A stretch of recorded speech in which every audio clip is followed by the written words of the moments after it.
Hello, fifth grade. Today is Thursday, October 29th.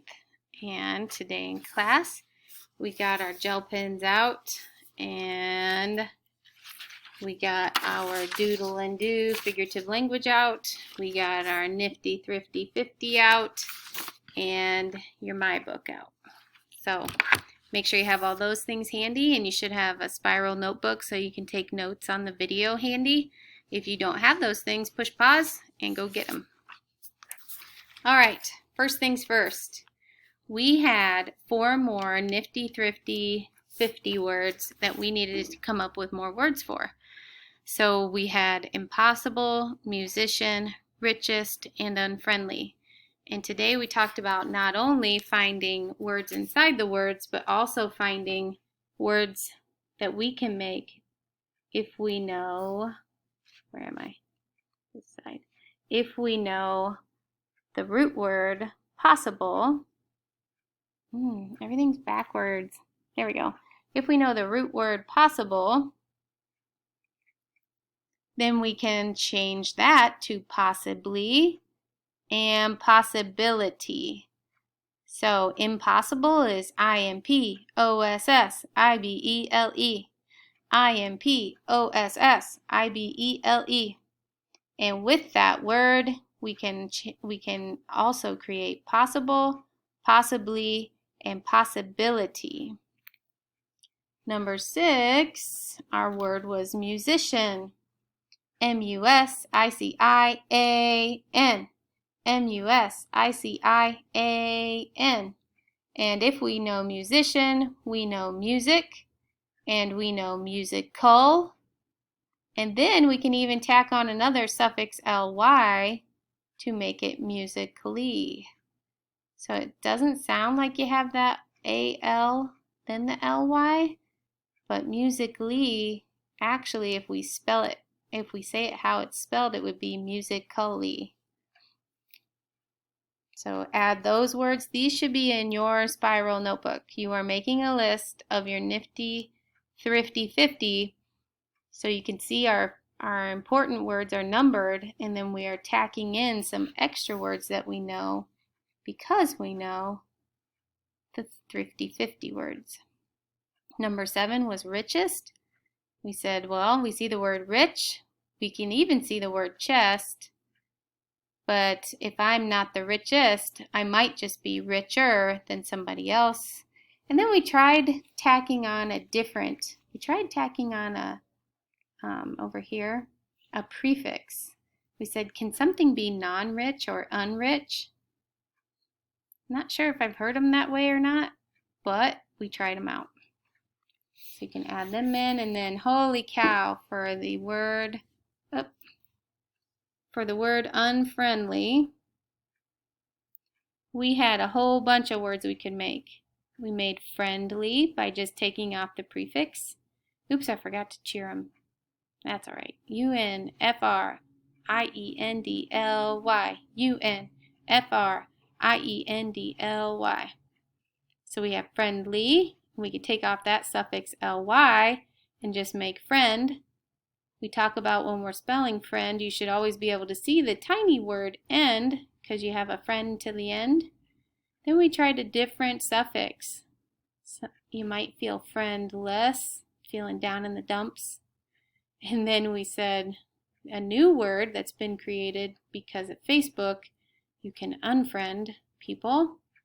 And then if you could have someone who is friendlier, or we wrote friendliest. And it's important to notice that you take the word friendly and change that y to an I, then add the suffix est. So those words should be in your spiral notebook. And let's see. The next thing we did, you probably see these nouns behind me. We came up with some Halloween nouns.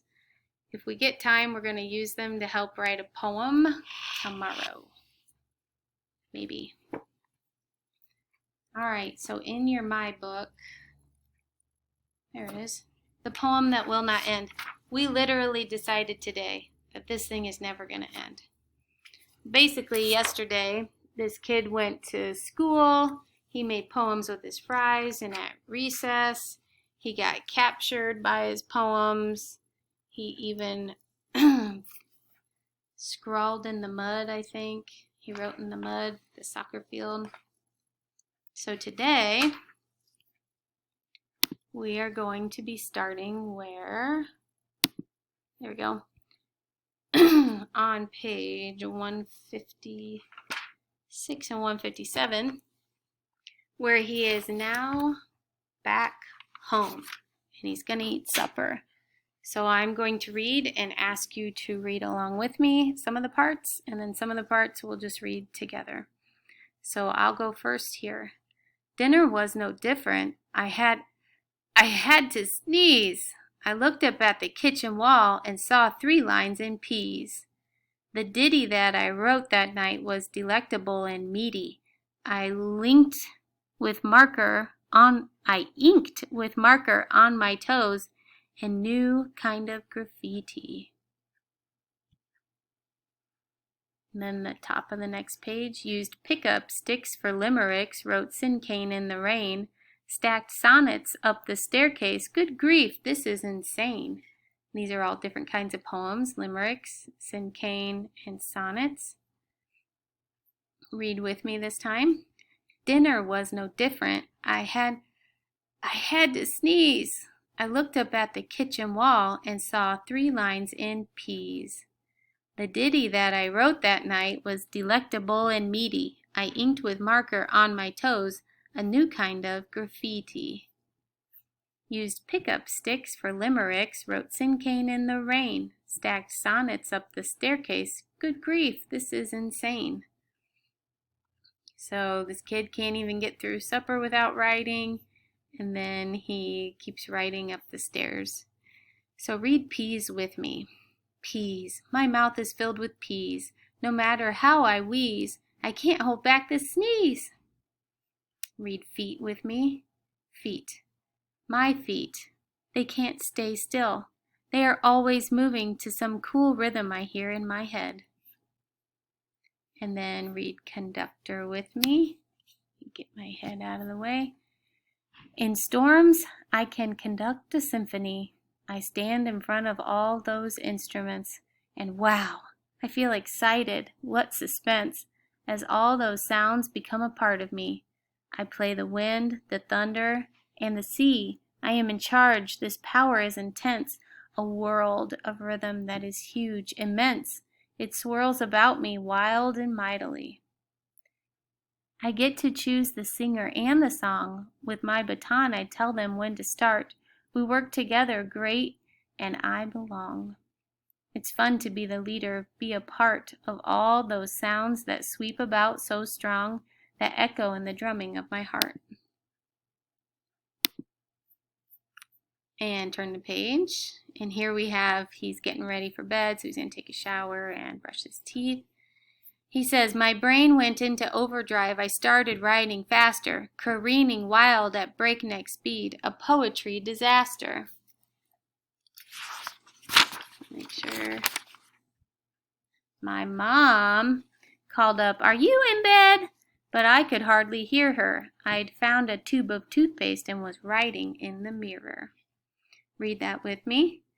My brain went into overdrive. I started writing faster, careening wild at breakneck speed, a poetry disaster. And over here, my mom called up, are you in bed? But I could hardly hear her. I'd found a tube of toothpaste and was writing in the mirror. And over here we have the poem Fever. You can read it with me. I cannot stop this fever in my brain. I feel compelled to write and write and write, day in, day out. The words just fall like rain. Is there some way that I can plug the drain to rescue me, to save me from this plight? I cannot stop this fever in my brain. I've stepped on board a rhythm kind of train that's traveling, zooming at the speed of light. Day in, day out, the words just fall like rain. What made this happen no one can explain. I toss and turn and twist each sleepless night. I cannot stop this fever in my brain. What's that? You say that I should not complain? I'm tired and hungry, but you might be right. Day in, day out, the words just fall like rain. Now I just wrote this villanelle refrain. Hey, maybe I should not put up a fight. I cannot stop this fever in my brain. Day in, day out, the words just fall like rain. And then he wrote the poem Handsome. You're handsome, smart, and wonderful. You're special, like no other. Aw, you're just saying that. You have to. You're my mother. And we ended on this page. Just read with me so I can hustle a little more. I spent a restless night and thought, whatever can I do? When I woke up, I found my pillows covered with haiku. And there are 2 haikus here. Sleep. Why is it I can never remember the last moment before sleep? Goose down pillow. My head sinks into the feathered pillow. I think I hear geese whisper. Then we have another limerick. Fishing. There are poems that swim in my head. They take form as I lie in my bed.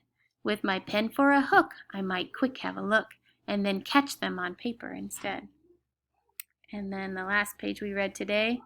So he went to sleep, but he didn't. It was restless. He couldn't sleep, so he drags into the classroom. I dragged into the classroom as the bell began to ring. And he has one more poem here, a free verse, Tired. I am so tired, I'm part of the bed, a cover pressed against the sheets, dangling limply down the sides. And we decided that this poem really is never ending, but we had to end it today without getting it quite finished because we wanted to move on in our little figurative language packet. So you can grab that. I know I'm almost out of time here.